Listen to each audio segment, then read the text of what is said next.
In today's episode, we hear from someone who experienced a weird phenomenon when walking through a park. Then we travel to Zion National Park to hear what this couple hiking experienced. Then finally, we hear from a stargazer who had an up-close encounter with something from above. But before we get to the stories, if you haven't checked out my new channel yet, Donovan Dread 2, the links are below in the description and in the pinned comment. The new channel contains content that is a little shorter in length than the main channel, so if you're a long-time listener and still haven't subscribed, let me be the first to say, welcome to Dread's Army. Now let's get to the stories. I'm still trying to figure out what I experienced, even as I tell it. The hairs on my neck and arms raise just at the thought of that afternoon. I hope I'll find someone who has had a similar encounter to mine, so I can sleep easier at night. It was the middle of February. Usually a bitter cold month where I live in Oregon. But this year was extra wet, cold and wet. We get a lot of rain in the Northwest, but this kind of torrential downpour was odd for this time of year. I'd gone to a friend's house after school, totally normal. We sat around and played video games and ate snacks his mom made for us. The only thing even remotely odd about the day was the rain. I was a little anxious about the walk home. I knew I'd get soaked. And being cold and soaking wet stinks. I knew my mom would start bugging me about getting home for supper and homework soon. So I had no choice but to get up and throw my hood over my head and go. I always walk everywhere with headphones in.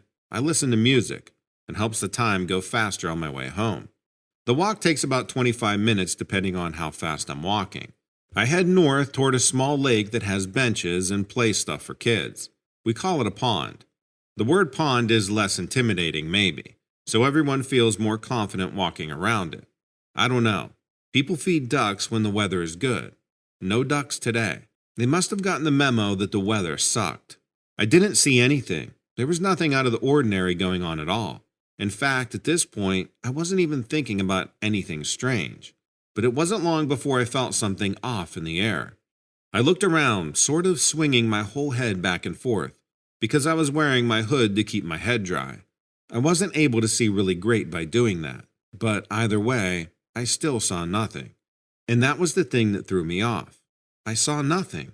Usually there's at least someone as stupid as me walking in the pouring rain or something. Maybe a couple of ducks would be floating across the water, something, but everything was eerily still. I looked out across the pond toward the road. There had to be traffic, a car or two coming home. It was that time of day after all. People were coming home from work. But no, I didn't see a car. No one was walking around the pond or in the street. Even the glassy water on top of the pond had stopped moving. It was like time had frozen. I took my headphones out. The jarring cut from the music to the dreadful silence caused a ripple to go up my spine. I almost screamed. The rain pouring down made no sound.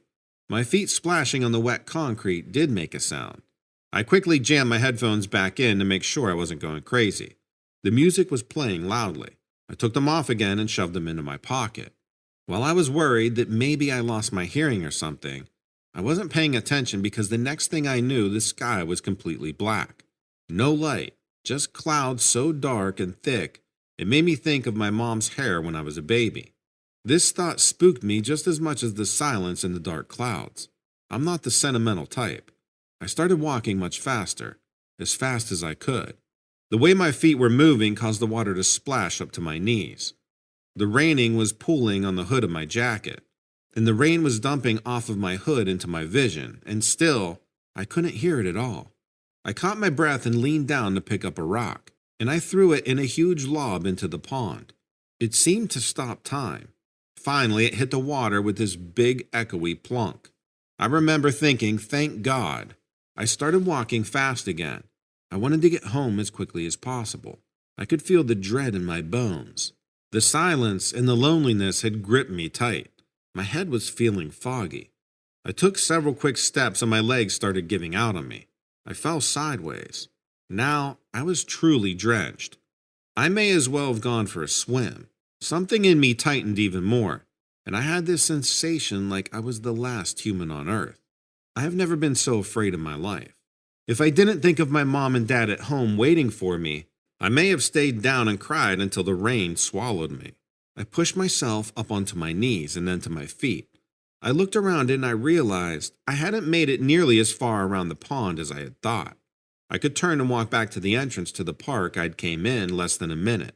I looked that way and saw this old black sedan parked right where I'd come in. The lights were on. The wipers were going. I couldn't see who was in the car, but I could sense something. There were people in that car. I could feel them watching me. I knew I had no choice. I walked back the way I came. My body told me there was no way I could make it if I kept going. I don't know how I knew that, but I just did. I kept my eyes down and watched my feet.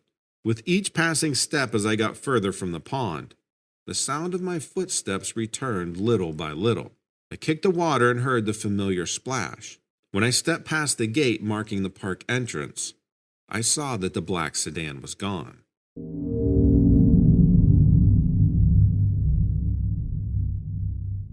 My girlfriend planned a special trip for just the two of us. We drove through the high desert and snow, all sorts of weird weather to Zion National Park. The park is only part of the area. There's cliffs and canyons all around for miles.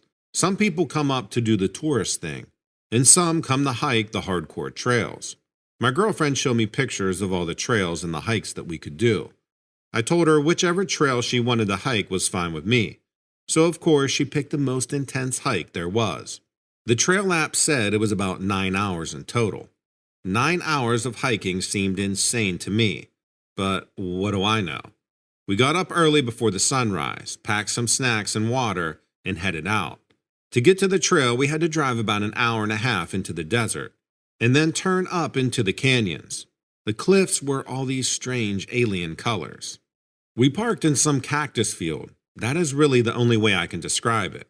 I didn't even see the trail marker. My girlfriend had to point it out to me. She led and I followed. The trail was mostly flat and easy, so I thought the hike would just be a really long walk. I couldn't have been more wrong. After walking for 30 minutes or so, I started sweating. The sun was up now. It was getting hotter every minute. I had to stop for some water and my girlfriend said, "We're not even at the trail yet." I kept my mouth shut. We walked and walked, but now we were going down and there was some shade, so it helped a little. It was quiet, very quiet. I didn't hear insects or birds or anything, just the crunch of dirt and rocks. I was getting antsy and felt myself getting annoyed. I saw what looked like ripples move on the wall of the canyon. It looked like the reflection you see of water, but the river was still like a mile below. And then my girlfriend stopped walking. She pushed through some thorny bushes and looked straight down. I couldn't believe this was the trail. I asked if there was any snakes or bobcats or anything like that. I felt like a chicken, but I was trying to turn back. She just started climbing down. I looked at the canyon walls. I wasn't sure if I was seeing things, heat exposure or whatever they call it. I stood there and watched her go down this steep-ass trail. She knew what she was doing. I was looking and focusing on the path she was taking, so I could copy her. And then I heard this strange vibrating sound coming from the sky. You know those frequencies you feel as much as you hear? It was like that. I felt the hairs on my neck stand up, and then suddenly the sound whizzed off over the canyon above me. The eerie silence returned. My girlfriend waved at me. She had made a lot of progress down the trail while I listened to that sound. "Are you coming or what?" she yelled up at me. I started down toward her. It was steep, all the rocks were loose, and anything I grabbed was sharp. I was fumbling for a hold when I heard that sound again. I looked up. I didn't see anything, but there was definitely something making that noise. It sounded like a machine, but a machine I've never heard before or since. I looked down and saw my girlfriend looking up at the sky too. I wasn't hearing things. Good, I think. The sound stopped again. This time, it just stopped abruptly. Not like the first time I heard it, when it seemed to move really fast. I stood there on the side of the trail and found myself unable to move. I had a bad feeling. I don't get weird feelings like this, so I wasn't sure if I should listen to it. I really didn't want to go any further on this hike. As I stood there, all of a sudden, the sound returned and was louder than before. It was closer. I could feel it. A swarm of flies or insects came out of this hole in the rocks and flew away. It freaked me out. When I stepped back, I swear I saw some kind of glistening reflection moving in that canyon. It was circular and rising upward. I could feel the noise coming from that. I yelled to my girlfriend. I was pouring sweat now. My whole body was on edge. She climbed back up to me and took one look at me and believed I wasn't feeling good. I kept my eyes on the sky as we climbed back up the trail. I was watching my girlfriend too, to see if she noticed anything. When the ground was mostly flat, we stopped to drink some water. Before either of us took a sip, we felt that vibration. We looked at the cup and the water was shaking. We looked at each other and we both knew. The sound grew louder, and I could feel it in my chest and my ears. We felt wind coming at us as something, and yeah, I know this sounds insane, something invisible rose from the canyon. I could see that strange reflection again. Something was there. My girlfriend took my hand. We watched it as it rose slowly and hovered above the canyon. It just hummed that frequency. Then a pop of the air, and that sound and feeling were gone. It disappeared. My girlfriend has been obsessed ever since. She has friends online and they talk about these kinds of sightings. What does it mean and all of that? But I've just been afraid. This is my first time I've told my experience. I can still feel that vibration when I think about it, anytime there's no sound.